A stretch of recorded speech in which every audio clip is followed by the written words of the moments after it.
नमस्कार दर्शकों, मैं विवेक तिवारी हाजिर हूं आपके अपने प्रोग्राम सच जो आप जानना चाहते हैं को लेकर।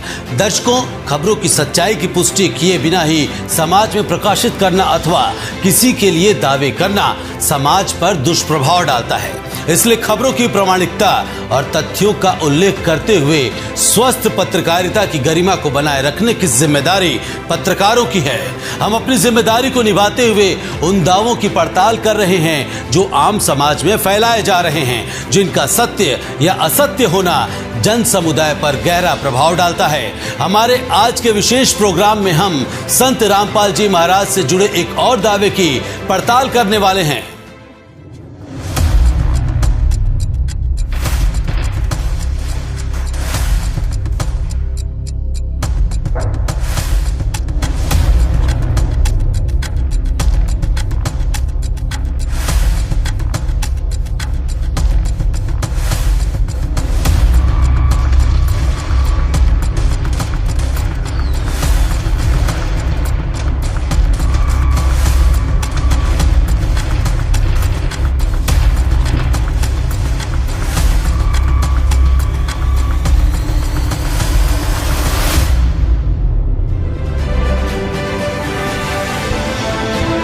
दर्शकों, हमें एक वीडियो मिला जिसमें संत रामपाल जी पूरे कॉन्फिडेंस के साथ यह दावा कर रहे हैं कि ब्रह्मा, विष्णु, महेश नाशवान हैं।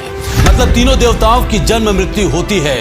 रजोगुण ब्रह्मा हैं, सद्गुण विष्णु और तमोगुण शंकर जी हैं। इसके अलावा दावे में यह भी कहा गया है कि इन तीनों देवताओं की माता देवी दुर्गा जी हैं।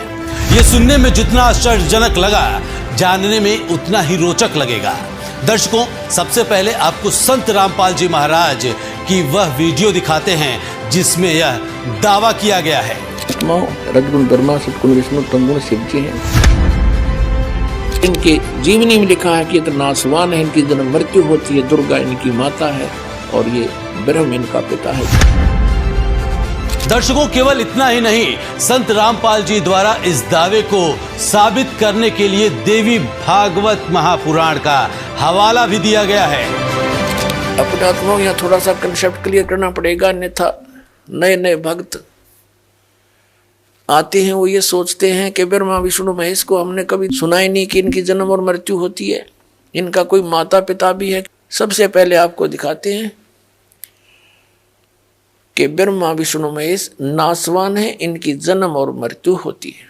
पुण्यात्माओं, ये वही सदग्रंथ हैं जिनको प्रत्येक हिंदू धर्म के श्रद्धालु जो भगवान की भक्ति में विश्वास रखते हैं, सबके घर विद्वान हैं। गीता प्रेस गोरखपुर से प्रकाशित पुस्तकें हिंदू धर्म के श्रद्धालुओं के लिए एक एथेंटिक रिकॉर्ड है। उसमें जो लिखा है वो फाइनल माना जाता है। और हमारे धर्मगुरु ये आचार्य और शंकराचार्य, ये मंडलेश्वर, ये संत ऋषि में ऋषि, ये आज तक ब्रह्मा, विष्णु, महेश की उत्पत्ति नहीं बता सके हमने। इनको जरो अमर बतावे विष्णु जी और शिव जी को, इनका कोई जनक नहीं, इनका कोई माता पिता नहीं। ये खाक पड्डा इन सदग्रंथों को मूर्ख बना रहे थे हमने हजारों वर्षों से। अपना जीवन नाश किया, हमारे सारे पूर्वज भूत बनवा दिए, फिर उनके श्राद्ध निकलवावें, शास्त्र विरुद्ध साधना करवावें और आने वालों को भी नरक में ही ले जाते हैं। अब आपको दिखाते हैं ब्रह्मा, विष्णु, महेश की उन्हीं की जीवनी में क्या स्थिति है, देखिएगा। श्रीमद देवी भागवत यानी देवी पुराण, गीता प्रेस गोरखपुर से प्रकाशित, संपादक हनुमान प्रसाद पोदार, चिमनलाल गोस्वामी, और ये यहां से प्रकाशित है 123 पृष्ठ पे। तीसरा स्कंद।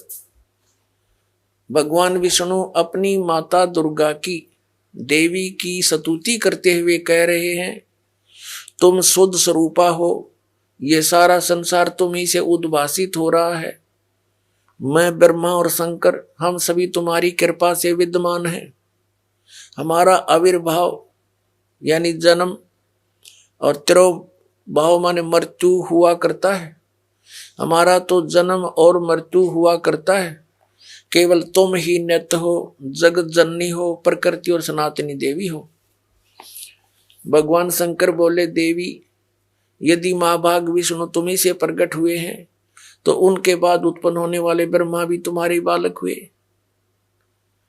फिर मैं तमोगुणी लीला करने वाला शंकर क्या तुम्हारी संतान नहीं हुआ?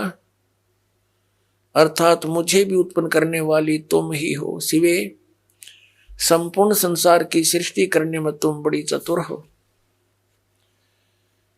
इस संसार की सृष्टि, स्थिति और संहार में तुम्हारे गुण सदा समर्थ है।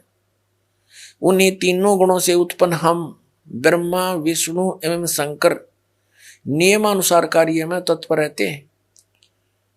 अब इसे यह भी सिद्ध हो गया, तीनों गुणों से उत्पन्न रजगुण ब्रह्मा, सतगुण विष्णु, तमगुण शंकर केवल नियमित कार्य में तत्पर रहते हैं। इस पवित्र सदग्रंथ ने, पवित्र पुराण ने, देवी पुराण ने 5 कंसेप्ट क्लियर कर दिए, 5 पॉइंट कति साफ कर दिए। नंबर 1, दुर्गा देवी ब्रह्मा विष्णु महेश जी की माता है। दुर्गा जी को प्रकृति भी कहते हैं। तीसरा, ब्रह्मा विष्णु महेश की जन्म मृत्यु होती है। चौथा, ये ब्रह्मा रजगुण सतगुण तमगुण, विष्णु सतगुण और शिव जी तमगुण है। और चौथा ये कर दिया 5वां कि ये केवल नियमित कार्य ही कर सकते हैं, जैसा आपके भाग्य में है वैसा ही दे सकते, उसमें कोई परिवर्तन नहीं कर सकते। इसलिए तत्व ज्ञानहीन प्राणियों ने इतना ही बनाकर हमें विधान बता दिया कि जैसे कर्म करेगा वैसा फल देगा भगवान। अब इन भगवानों का, जिन भगवानों से ये परिचित थे, उनका इतना ही विधान है। दर्शकों, हमने जब इस दावे की पड़ताल शुरू की तो हमें यह दावा बिल्कुल बेबुनियाद लग रहा था।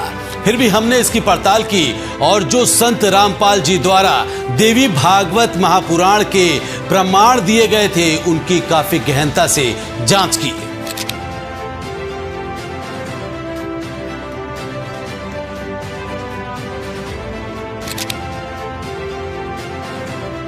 हमने देवी भागवत महापुराण का 3रा स्कंद खोलकर देखा, जिसमें लिखा हुआ था वो भी आपको हम दिखाते हैं। तुम शुद्ध स्वरूपा हो, यह सारा संसार तुम ही से उद्भासित हो रहा है। मैं, ब्रह्मा और शंकर, हम सभी तुम्हारी कृपा से ही विद्यमान हैं। हमारा आविर्भाव और तिरोभाव हुआ करता है। केवल तुम ही नित्य हो, जगत जननी हो, प्रकृति और सनातनी देवी हो। भगवान शंकर बोले, देवी यदि महाभाग विष्णु तुम ही से प्रकट हुए हैं तो उनके बाद उत्पन्न होने वाले ब्रह्मा भी तुम्हारे ही बालक हुए। फिर मैं तमोगुणी लीला करने वाला शंकर क्या तुम्हारी संतान नहीं हुआ? अर्थात मुझे भी उत्पन्न करने वाली तुम ही हो। शिवे, संपूर्ण संसार की सृष्टि करने में तुम बड़ी चतुर हो। इस संसार की सृष्टि, स्थिति और संहार में तुम्हारे गुण सदा समर्थ हैं। उन्हीं तीनों गुणों से उत्पन्न हम ब्रह्मा, विष्णु एवं शंकर नियमानुसार कार्य में तत्पर रहते हैं। तो दर्शकों, वीडियो के माध्यम से जो दावा किया गया है, हमारी पड़ताल में यह बिल्कुल सही है और अपने आप में एक अद्भुत जानकारी भी, जो प्रमाणित तथ्यों के आधार पर है।